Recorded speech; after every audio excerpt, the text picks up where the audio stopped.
A blessed Sabbath day, everyone. Thank you for joining us here at Revival Faith Ministries. I am Pastor Rex Frank, and it is a joy to have you with us today. I hope and pray that everyone is doing well under the guidance and care of Almighty Father Yahweh. We deeply appreciate you taking time to be with us today, and may this message inspire and bless your lives. Can everyone say hallelujah? Hallelujah. All right. To start our message today, let's go ahead and open our Bibles to the book of Second Timothy chapter 3 verse 1 to 5. Second Timothy chapter 3 verse 1 to 5. Yan po ang ating babasahin for today. Let's go ahead and read it.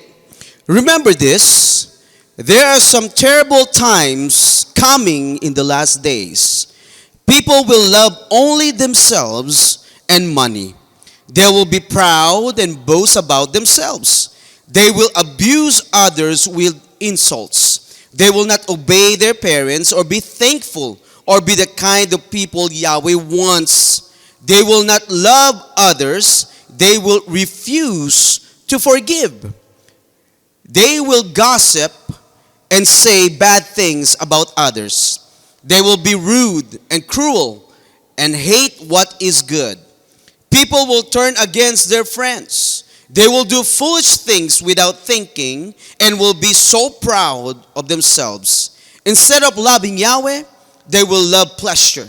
They will go on pretending to be devoted to Yahweh, but they will refuse to let that devotion change the way they live.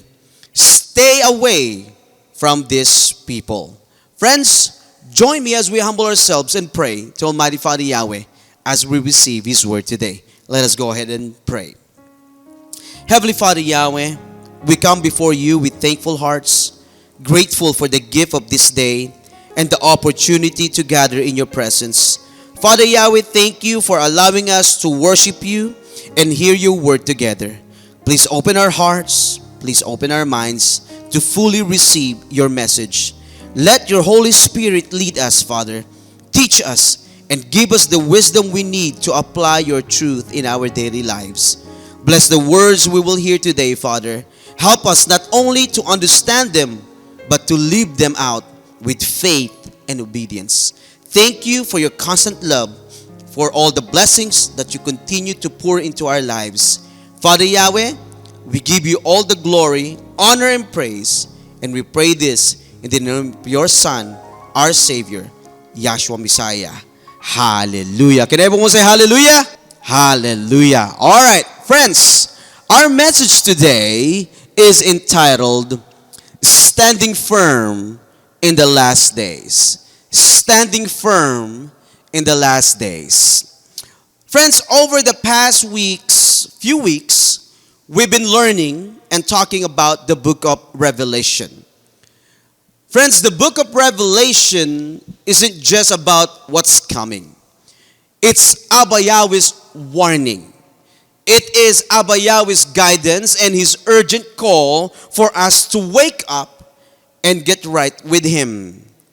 At kung titignan po natin mga kapatid, mga kaibigan, ang mga nakasulat at ang mga nakalahad sa Revelation ay nangyayari na sa ating pong kapanahunan. Tama po ba? Look at this, my friends. We are not just reading the prophecies in the book of Revelation anymore because we are living in it. We see it in the news at nakikita po natin ang mga ito sa ating kapaligiran. Tignan na lang po natin kung ano po ang mga pinapahalagahan ng mga tao ngayon. Mga maling gawain na hinahayaan lang nila na mangyari at mga kasinungalingang tinatawag naman nilang katotohanan. Nangyayari po yan ngayon sa ating kapanahunan. Unfortunately, my friends, many people today are turning away from Abba Yahweh. Tama po ba? Maraming mga tao, mga kapatid, ang hindi po priority sa kanila ang mga salita ng ating Amang Yahweh. They don't want the truth anymore. They continue to reject it sa kanila pong buhay. Instead, ano pong ginagawa nila? They celebrate what is sinful and wrong. And their hearts grow colder and more hardened with each passing day. And that's why this message, my friends, is very important. Because in times like this, my friends, we cannot afford to be weak. In times like this, my friends, we cannot afford to be confused or to be silent. Remember this, my friends, our Almighty Father Yahweh is calling us, calling His people to stand up, to stand firm. Kahit pagtawanan tayo o husgahan tayo dahil sa ating mga paniniwala sa ating Amang Yahweh, huwag po tayong matitinag sa ating pananampalataya. Kahit iba ang sabihin ng karamihan dahil po sa ating pinanghahawakang salita ng ating Amang Yahweh, huwag po tayong bibitiw sa ating pong paninindigan. Friends, remember this. Remember this. Standing firm means we don't quit. We don't back down. We don't follow the ways of the world because we only follow our Almighty Father Yahweh. Can everyone say hallelujah? Hallelujah. Friends, for us to remain standing in these last days, our faith must be rooted sa mga salita po ng ating Amang Yahweh. Our hearts must be strong. And our eyes must stay focused on Abba Yahweh no matter what's happening around us. Tama po ba mga kapatid? And that's why we must ask ourselves today. Tanungin po natin ang ating mga sarili. Are we standing firm? Are we standing firm, my friends? Are we holding on to the truth? Or are we starting to let go just to fit in sa mundong ito and avoid any trouble? Friends, this is a serious question for all of us. This is a very serious question para po sa ating lahat because in these last days, there's no middle ground, my friends. You're either following the world or you're following our Almighty Father Yahweh.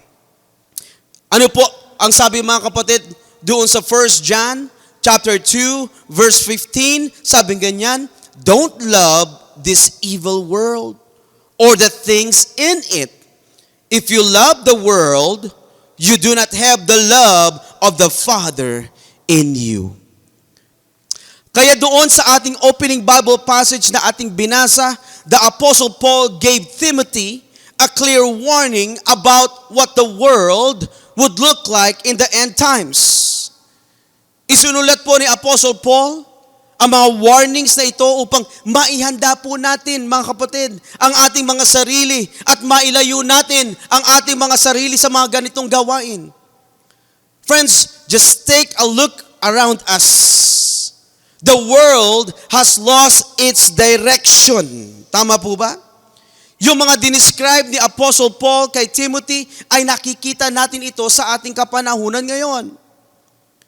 If you take notice, mga kapatid, mga kaibigan, Apostle Paul described this season as terrible times. Terrible times.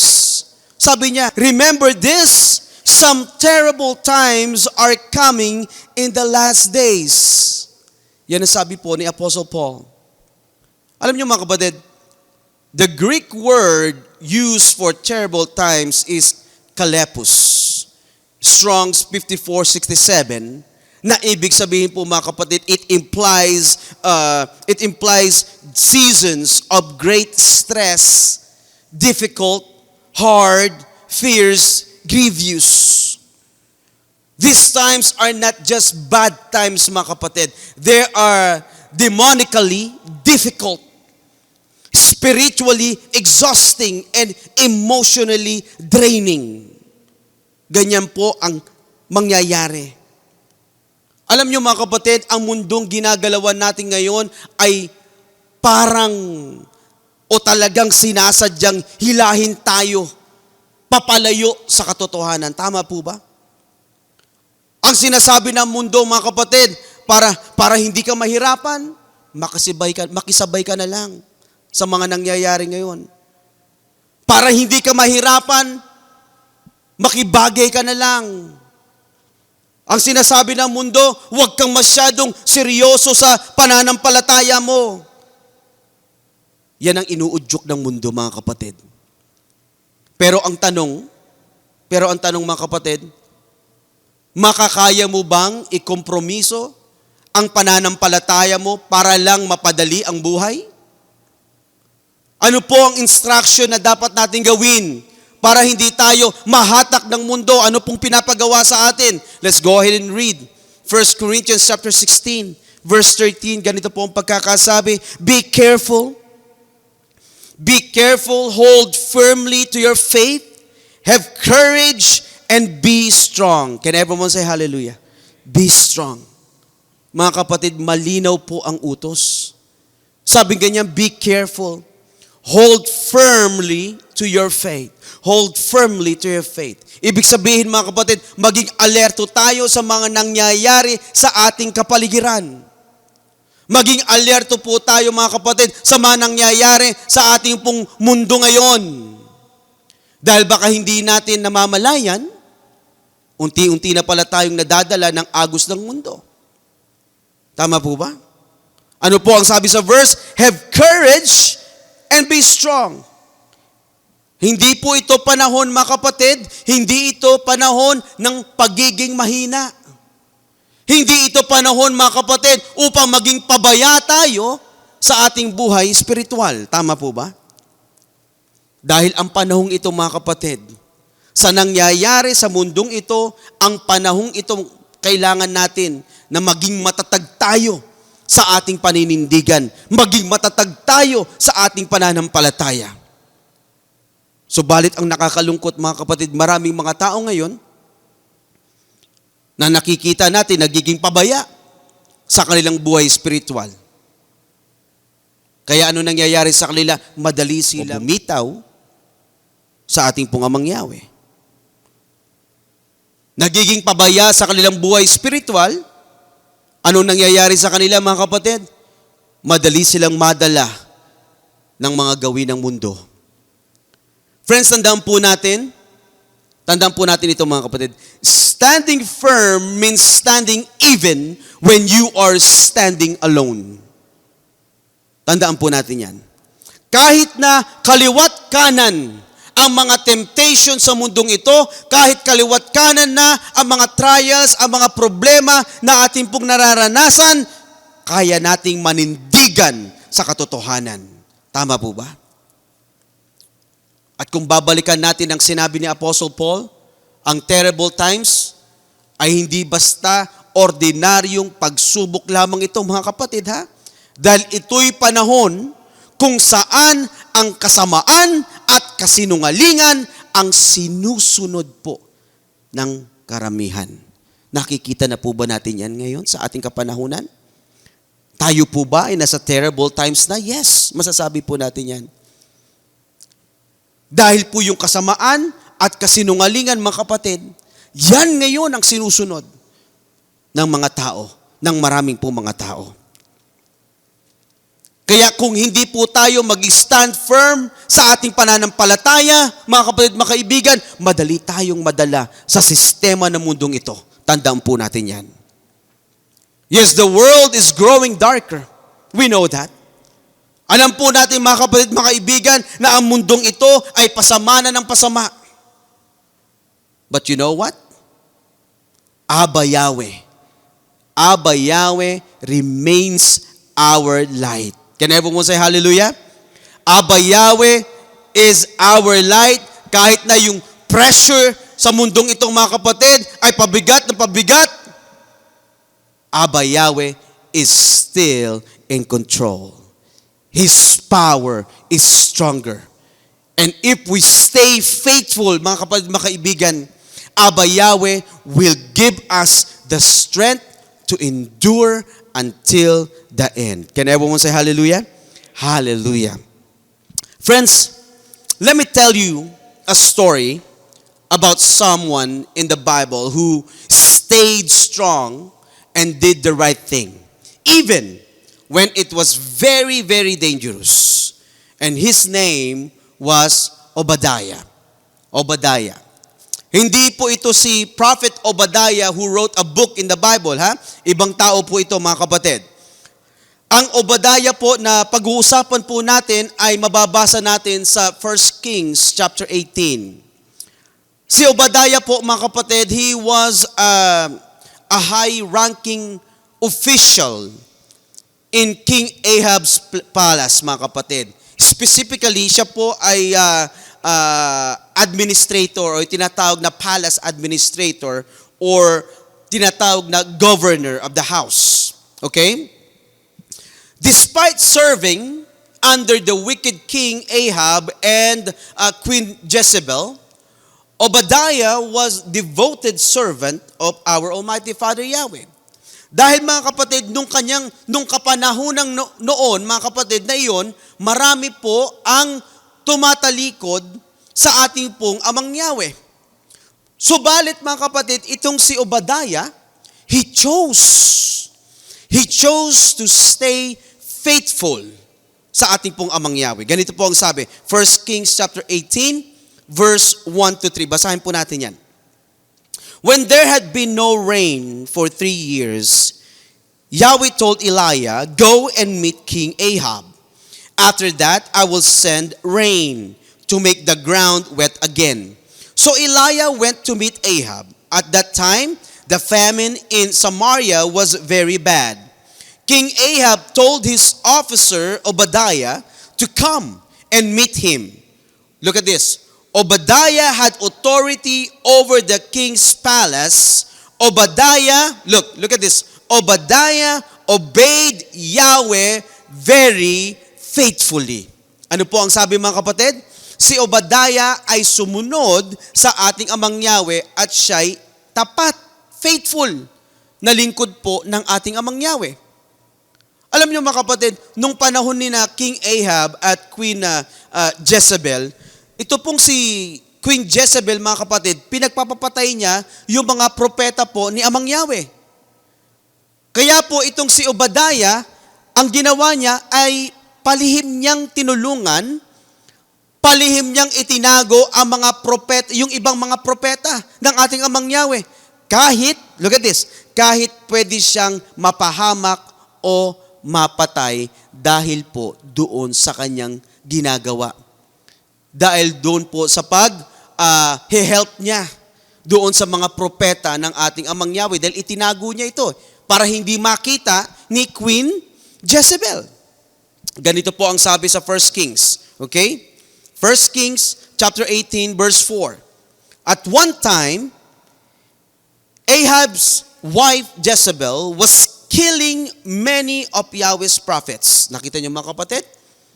While she was doing this, Obadiah had kept 100 prophets safe.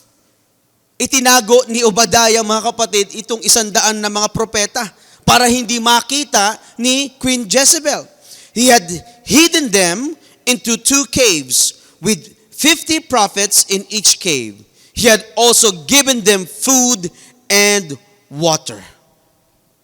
Alam niyo, mga kapatid, dahil po sa ginawa niya ni Obadiah, maaaring mapakulong ito. Si Obadiah, kapag nalaman po o nalaman lamang ni Queen Jezebel yung kanyang ginagawa, pwede siyang mapakulong at lalo-lalo na pwede siyang maipapatay. Dahil sa kanyang pagtulong sa mga propeta ng ating Amang Yahweh. Tama po ba? Look at this, my friends. In the middle of evil actions and corruption, Obadiah stayed loyal to Abba Yahweh. Can everyone say hallelujah? Hallelujah.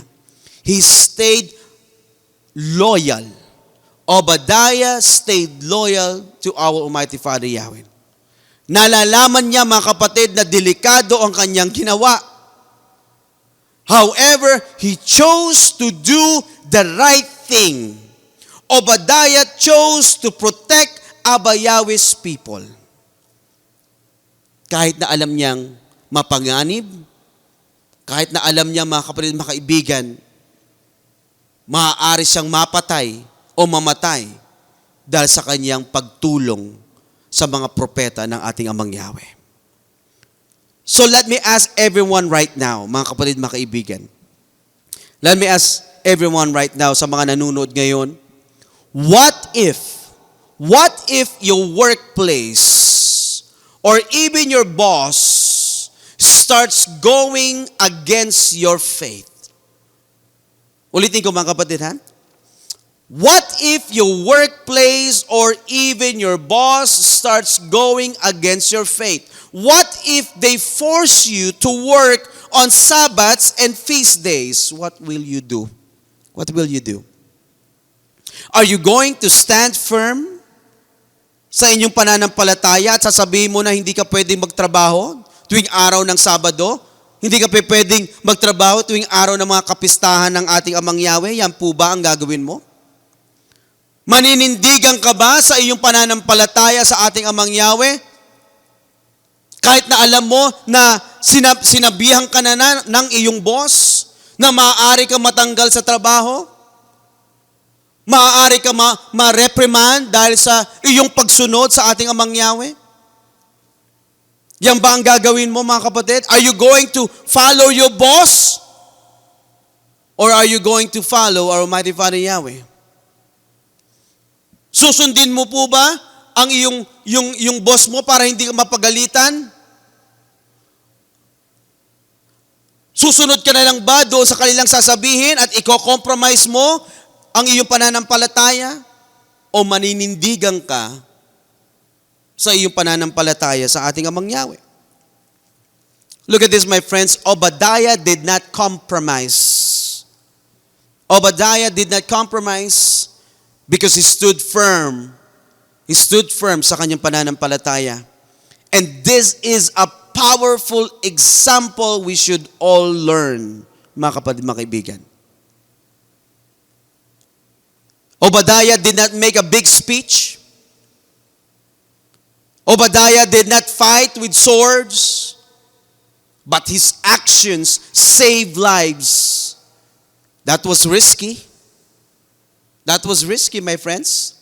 If Jezebel found out, okay? If Jezebel found out, Obadiah could have been killed.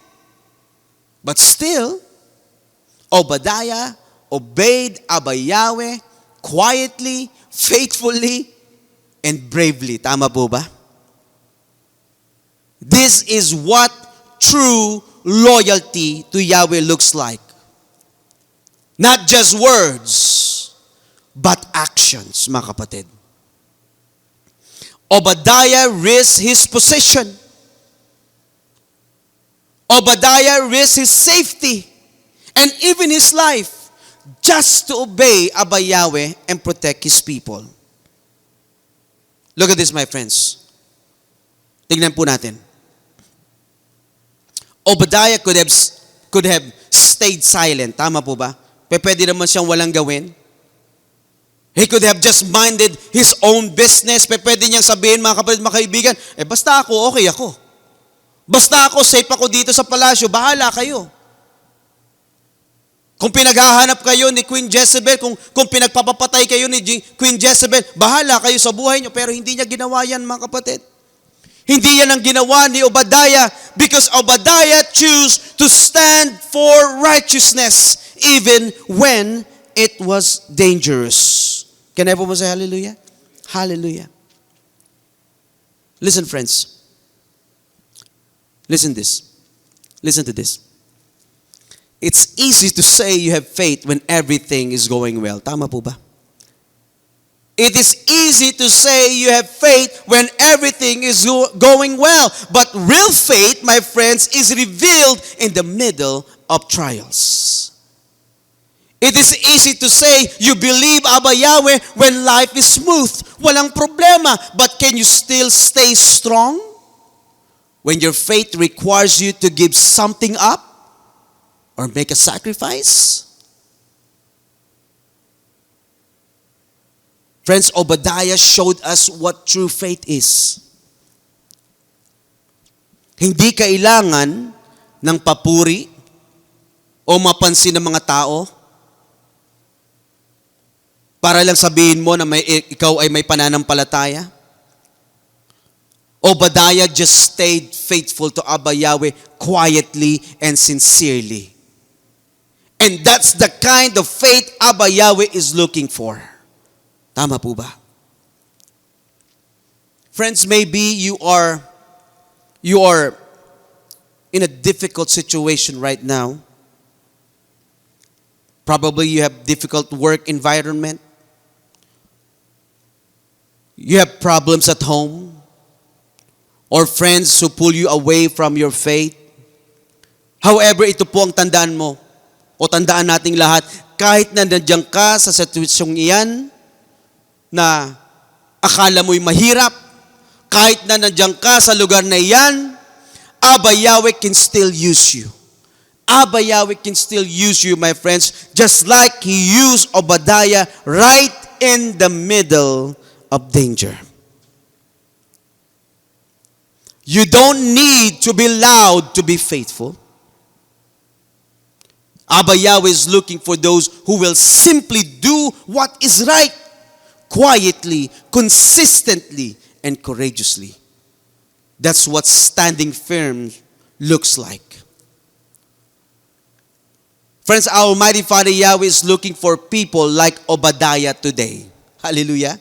He is looking for people like Obadiah today. People who are quietly loyal, brave in secret, and faithful even in darkness, in dark places. And I want you to ask yourself today, my friends, am I standing firm? Am I standing firm like Obadiah? Even when no one notices? Am I using my position, my job, or my home to serve Abba Yahweh? Even in silence? Am I loyal to what is right? Alam niyo mga kapatid, you don't have to be popular to be faithful. You don't have to be popular to be faithful. You don't have to be rich to be faithful. Be like Obadiah. Stay firm in your faith, even if you are surrounded by corrupt people. Alam niyo mga kapatid, we have read many biblical figures na they stood firm to do what is right and what is pleasing to Abba Yahweh kahit na sila po ay napapalibutan ng kasamaan. Tama po ba? Marami po tayong nabasa ng ganyan sa Bible. We read about the story of Daniel and his friends. Tama po ba? Na napapalibutan sila ng mga kasamaan, but they stood firm sa kanilang pananampalataya sa ating Amang Yahweh. We know about the story of Joseph. We know about the story of Nehemiah, Jeremiah, Noah. Tama po ba? We read several times about the story of Noah na siya po ay nire-ridicule, he was mocked by people because he was obeying the instructions of Almighty Father Yahweh. Pero pinagpatuloy niya ang kanyang pananampalataya sa ating Amang Yahweh. How about the apostles? Even though they were persecuted, pinagpatuloy po nila ang kanilang pananampalataya. And many others. Kung maghahanap lamang po tayo ng mga examples, mga kapatid, ng mga tao na they stood firm sa kanilang pananampalataya, napakadami po nating mababasa sa banal na aklat. Tama po ba? Alam niyo mga kapatid, kung titignan lang natin ang nangyayari sa ating kapaligiran ngayon, ito ay katulad din during the biblical days. Tama po ba? Because we are surrounded with evil, we are surrounded with compromise, we are surrounded with corruption, and a world that continues to turn away from the ways of Abba Yahweh. Yan ang nangyayari ngayon. We are living in a time where sin, ulitin ko mga kapatid ha, we are living in a time where sin is what? Celebrated. Namumuhay tayo sa kapanahunan ngayon mga kapatid na yung katotohanan, the truth is being twisted. Righteousness is rejected. Evil is called good. And good is called offensive sa mga tao. And those, look at this, and those who choose to honor and obey Almighty Father Yahweh are treated like enemies. Yung mga taong gumagawa ng kabutihan, sila pa yung masama sa mata ng ibang mga tao. Tama po ba? Ganyan na nangyayari ngayon sa ating kapaligiran. However, my friends, just like in the biblical times, Abba Yahweh is looking for men and women who will stand firm sa kanila pong pananampalataya. Our Almighty Father Yahweh is looking for people who will stand firm sa kanilang paninindigan kahit sila po ay napapalibutan ng kasamaan, napapalibutan ng mga trials sa kanila pong mga buhay. Look at this, my friends. Abba Yahweh is raising up an Obadiah generation. Those who will stay faithful even in the middle of a sinful world. Those who will protect His word and those who will stand for the truth. Can everyone say hallelujah? Hallelujah. You might be a student, an employee, a business owner, a parent, or a young adult. But wherever Abba Yahweh has placed you, that's where you are called to stand strong and live out your faith. Remember this, my friends, you don't have to be famous to be faithful. You don't need a title to be faithful, to be truthful. If you stay loyal where you are right now, Abba Yahweh will honor your faith and your obedience. Can everyone say hallelujah? Hallelujah. If Obadiah could stand firm, if Obadiah could stand firm in a wicked palace, you can also stand firm in your school, in your workplace, in your family, or even in your friend group. Tandaan po natin yan. Ang pagiging tapat kay Amang Yahweh ay hindi lang tungkol sa paggawa mo ng malalaking bagay para sa Kanya. Hindi po ito nasusukat kung magkano naitulong mo. Hindi ito nasusukat sa dami ng taong napahanga mo o sa laki ng responsibilidad na hawak mo. Ang tunay na katapatan, mga kapatid, nasusukat sa puso kung paano ka sumusunod kahit walang nakakakita. Kung gaano ka consistent kahit walang pumapalakpak. At kung gaano mo siya inuuna sa mga maliliit na desisyon mo araw-araw. Doon po nasusukat ang pananampalataya, mga kapatid. Dahil ang simpleng pagsunod araw-araw, mga kapatid, kahit walang nakakakita, kahit walang pumapalakpak, iyan mismo, mga kapatid, ang hinahanap ng ating Amang Yahweh. Hindi sa taas ng katungkulan mo, kundi sa kung gaano ka katapat sa Kanya. Ano po ang sabi sa Hebrews chapter 6, verse 10? Ang sabing ganyan, for Yahweh is not unjust. He will not forget how hard you have worked for Him and how you have shown your love to Him. Can everyone say hallelujah? Hallelujah. Friends, every small act of obedience, every quiet prayer, every unseen sacrifice, Abba Yahweh sees it all. And He never forgets. People may overlook it. The world may ignore it. But Abba Yahweh records it. Tama po ba?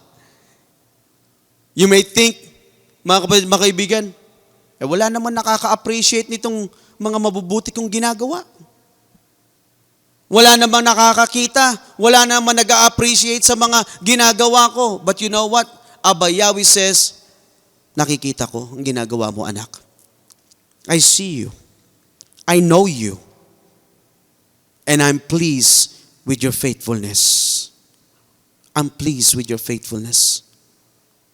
So I encourage you, my friends, don't give up in doing what is right.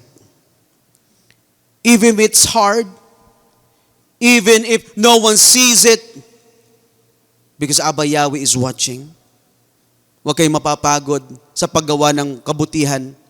Abba Yahweh is watching. And in due time, look at this, my friends, remember this.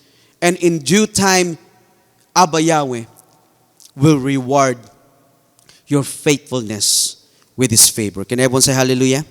Hallelujah. Now, let's look at someone from the New Testament naman, mga kapatid. Hindi siya sikat tulad ni Paul, ni Apostle Paul.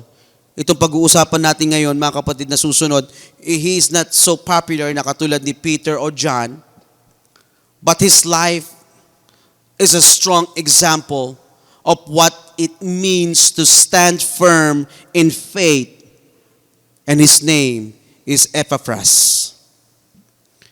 Epaphras, he was a follower of our Messiah Yeshua. Hindi siya gaanong napag-uusapan sa mga Bible stories. However, isa siyang tapat na mananampalataya. Hindi niya kailangan ng anumang atensyon para lamang mag-serve sa ating Amang Yahweh and to follow our Messiah Yeshua. Let me ask everyone right now, sino po ba si Epaphras? Sino po ba siya? Let's go ahead and read Colossians chapter 1, verse 7 to 8. Ganito po ang pagkakasabi. And this was Apostle Paul describing Epaphras. You learn about the good news from Epaphras, our beloved co-worker. He is Yeshua's faithful servant, and he is helping us on your behalf. So madaling salita, mga kapatid, ipinakilala ni Apostle Paul si Epaphras bilang isang minamahal na kasama sa gawain. Isa po siyang tapat na lingkod ng ating Amang Yahweh at ng ating Messiah Yeshua. Hindi lamang siya nagturo ng mabuting balita sa Colossae, siya rin ang naging instrumento para maihayag ang salita ng ating Amang Yahweh sa mga tao roon. Kinaiba mo sa hallelujah? Hallelujah. At ayon po kay Apostle Paul, mga kapatid, tumutulong po ito si Epaphras hindi para sa sarili niya, kundi para sa kapakanan ng mga kapatid sa pananampalataya. Let's read another Bible verse about Epaphras. Please open your Bibles to Colossians chapter 4, verse 12. Ganito po ang pagkakasabi. Epaphras, a member of your own fellowship and a servant of Yeshua Messiah, sends his greetings. He always, look at this, my friends, he always prays earnestly for you, asking Yahweh to make you strong and perfect, fully confident that you are following the whole will of Yahweh. Look at this, my friends. Epaphras was not just a preacher. He was a real prayer warrior. Kung sa Tagalog, mga kapatid, siya po ay isang mandirigma sa pananalangin. Prayer, isa po siyang prayer warrior. He did not pray just once in a while or say a short prayers. He prayed seriously, with deep concern, and with all his heart. Ano po yung sinabi natin doon sa binasa natin kanina, mga kapatid? He always, ano sabi? He always prays earnestly for you. And when the Bible says that he prays earnestly, it means he does not just say casual prayers. It means he prays with all his heart, with deep passion, and with serious focus. Yan ang ginagawa po ni Epaphras. He prays like someone going to battle, fighting in the spirit for the people he loves, mga kapatid. It is the kind of prayer that does not give up until something happens. It's intense. It's personal. It's full of faith. Ganyan po ba tayo manalangin, mga kapatid? Kung tayo po ba ay nananalangin, do we pray intense? Diba?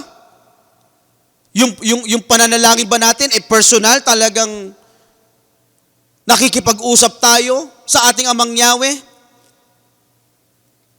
Is it full of faith pag tayo po ay nananalangin? Think about this, my friends. Hindi lang ipinagdadasal ni Epaphras na pagpalain yung mga kapatiran doon o maging komportable ang buhay ng mga kapatiran doon. ipinapanalangin niya na lumakas sila sa kanilang pananampalataya. Ipinapanalangin niya mga kapatid, yung mga kapatiran doon na maging mature sa kanilang paglakad kay Amang Yahweh. Ano pa ang pinapanalangin po ni Epaphras? Ipinapanalangin niya na lubos na sumunod yung mga kapatiran doon sa kalooban ng ating Amang Yahweh. Can I say hallelujah? And that's how much He loved the people He served. Kahit malayo siya sa kanila, nananatiling malapit ang puso niya sa pamamagitan ng kanyang panalangin para sa mga kapatiran. So let me ask you, brothers and sisters, ganito po rin ba tayo sa ating pananampalataya? Do we go the extra mile in prayer? Tayo po ba ay ipinapanalangin natin ang ating mga kapatiran? Naglalaan po ba tayo ng oras para ipanalangin ang mga tao sa paligid natin? Do you pray for Revival Faith Ministries? Ipinapanalangin mo ba ang mga kapatid mo sa pananampalataya na sila'y lumago sa kanilang pananampalataya at sumunod sa kalooban ng ating Amang Yahweh? Ganun po ba tayo manalangin? Because like Epaphras, mga kapatid, true love, okay? True love for others is shown not just in words, but in prayer. Kahit na may mga pagsubok na dumating sa kanyang buhay, Epaphras continued to care, he continued to love the brethren doon po sa assembly. See, Epaphras did not just serve Abba Yahweh while things were easy. Baka akalain natin mga kapatid, kaya nagagawa ni Epaphras yan kasi easy lang naman ang buhay nila doon, walang mga problema. Alam niyo mga kapatid, Epaphras stood firm even in prison. Even in prison. Basahin po natin, Philemon. Philemon chapter 1, verse 23, ganito po ang pagkakasabi. And this was Apostle Paul writing this. Sabi nga yan, Epaphras is also here in prison with me. Kasama niya. Okay? Magkasama sila na nandoon sa prison. Epaphras is also here in prison with me because he serves Yeshua Messiah. He says hello to you. Ano sabi niya? Nandito si Epaphras sa akin and bumabati sila sa inyo. He says hello to you, sabi niya. Friends, this simple verse speaks powerfully. It tells us that Epaphras was not just a leader or a prayer warrior, he was also a prisoner. Siya po ay nabilanggo dahil sa kanyang pananampalataya sa ating Amang Yahweh at sa pagsunod sa ating Messiah Yeshua. Nakulong siya mga kapatid, hindi dahil sa masamang ginawa niya, kundi dahil sa matibay niyang paninindigan sa katotohanan. Pwede naman siya tumigil, pwede naman siyang umatras sa kanyang pananampalataya pero hindi niya ginawa. Kahit na sa kulungan siya mga kapatid, kahit nahihirapan, kahit na hindi komportable, hindi siya sumuko. Hindi siya naireklamo, hindi siya umatras sa kanyang paglilingkod sa ating Amang Yahweh. Can I have mo say hallelujah? Hallelujah. And that's the kind of faith that moves Abba Yahweh's heart. That's the kind of faith that unlocks the blessings Abba Yahweh has already prepared for each and every one of us. Ganyan po ang pananampalataya na hinahanap ng ating Amang Yahweh sa kanyang mga anak. It is the kind of faith that heaven cannot ignore. This is the kind of faith that pleases Abba Yahweh, honors Him, and draws His favor into your life. Ang tunay na matatag na pananampalataya, mga kapatid, hindi nawawala kapag ang buhay ay humihirap. Because true faith stands firm sa gitna po ng mga problema. Ang tunay na pananampalataya, mga kapatid, kumakapit sa mga salita ng ating Amang Yahweh araw-araw. Today, mga kapatid, ipinakita sa atin ni Epaphras na kahit nasan ka man, anuman ang sitwasyon mo sa iyong buhay, maaari kang magkaroon ng matatag na pananampalataya sa ating Amang Yahweh. Kaya kung ikaw po, mga kapatid, ang may mga pagsubok sa buhay sa panahong ito, if you are experiencing any trials right now sa buhay mo, huwag kang mawalan ng pag-asa. Maybe you are going through a storm of life right now. You may be in a season right now where you feel stuck, na parang wala kang control sa sitwasyon. Ang feeling mo parang paulit-ulit ang paghihirap. You feel so exhausted, pagod ka na, parang gusto mo nang sumuko.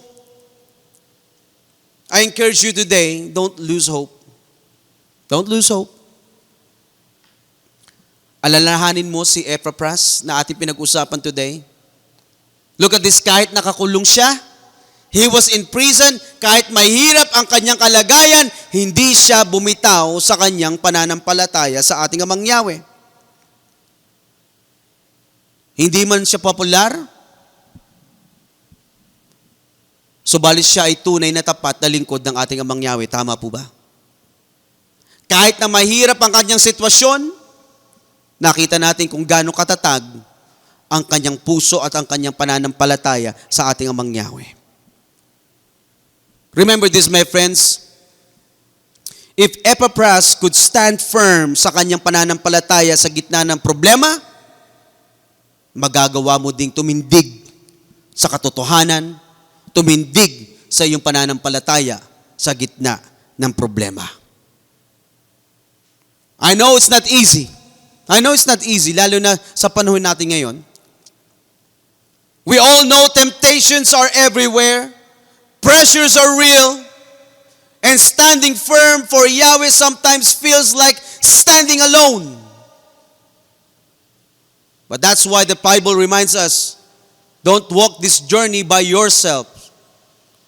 We need one another. Kailangan natin ng tulong ng isa't isa. We need fellowship. Kaya ano po ang sabi sa Hebrews chapter 10? Hebrews chapter 10 verse 25, sabi ngayon, we must not quit meeting together as some are doing. No, we need to keep on what? Encouraging each other. Can everyone say hallelujah? Hallelujah. Kaya mga kapatid, mga kaibigan, wag po tayong lalayo. Wag po tayong lalayo sa mga kapatid sa ating pananampalataya. Always surround yourself with people who will remind you of the truth, who will pray with you, and who will lift you up when you are weak. Remember this, my friends, you cannot fight spiritual battles alone. You cannot fight spiritual battles alone. Even the strongest warriors need a community. Epaphras had Paul had Timothy, Yeshua had his disciples. Nakita niyo mga kapatid? Magkakasama sila. Kaya ikaw rin, tayo rin, we need people who will walk with us in faith. We need a community to help us stand firm sa ating pong pananampalataya, lalong-lalo na po mga kapatid sa panahon natin ngayon. So if you're struggling right now, if you have pain, if you have problems, if you have trials, if you have troubles, don't pull away. Don't pull away. Stay connected. Stay in the word of Almighty Father Yahweh and stay in fellowship. Hallelujah. Remember this, my friends. We are stronger together. We are stronger together. And with Abba Yahweh's help, my friends, we will endure these last days. Can everyone say hallelujah? Hallelujah. As a closing passage, let's turn our Bible to Revelation chapter 3, verse 10 to 11. Ganito po ang pagkakasabi. You followed my command to endure patiently. So I will keep keep you from the time of trouble that will come to the world, a time that will test everyone living on earth. I'm coming soon. Hold on to the faith you have so that no one can take away your crown. Everyone say hallelujah. Hallelujah. Friends, this passage is not just a reminder. It is a promise. Abba Yahweh sees our faith. He sees or He knows our battles. And Abba Yahweh honors those who patiently endure. His Son, our Messiah Yeshua, is coming soon. That's why we must hold on. Don't let this world, my friends, steal your crown. Don't let your trials make you forget your calling. Yes, it's hard, my friends. Yes, it gets heavy. But the reward is greater than the pain. I encourage you, my friends, to keep pressing on. We are closer than we think. Now is the time to stand firm, my friends, even if our knees are shaking. I encourage you to stand up. Even when our hearts are heavy, I encourage you to continue to stand up. Because when we stand firm in the last days, Abba Yahweh will lift us up in the end days. We are not alone. Abba Yahweh is fighting with us, for us, and through us. Friends, hold on to your faith. Your crown is waiting. And our Messiah Yeshua is coming soon. Can everyone say hallelujah? Hallelujah, friends. Sumayin nyo nawa ang kapayapaan ng pag-ibig at pananampalataya na nagmumula sa ating Amang Yahweh at sa ating Messiah Yeshua. Pagpalain nawa ng ating Messiah Yeshua ang lahat na nagmamahal sa Kanya ng tapat. Tumayo po tayo at manalangin. Our Almighty Father Yahweh, Father, thank you for the word that we have received today. Thank you for reminding us to stand firm even when life is hard, even when we feel alone, and even when the world pressures us to give in. Father Yahweh, please continue to strengthen our faith. Give us hearts that do not quit. Help us endure patiently, just as you said in your word. Help us to stay grounded, to hold on to the truth, and to keep walking in obedience no matter what. Father Yahweh, when we feel weak, please remind us that we are not alone, that you are with us. You are our strength, and you are our protector.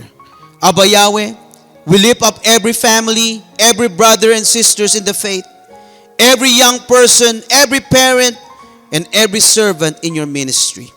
Fill us with your courage, with your wisdom, and a strong desire to live for you, especially in these last days. Once again, Father Yahweh, we thank you, and we'll bring back all the glory and praise to your wonderful and powerful name.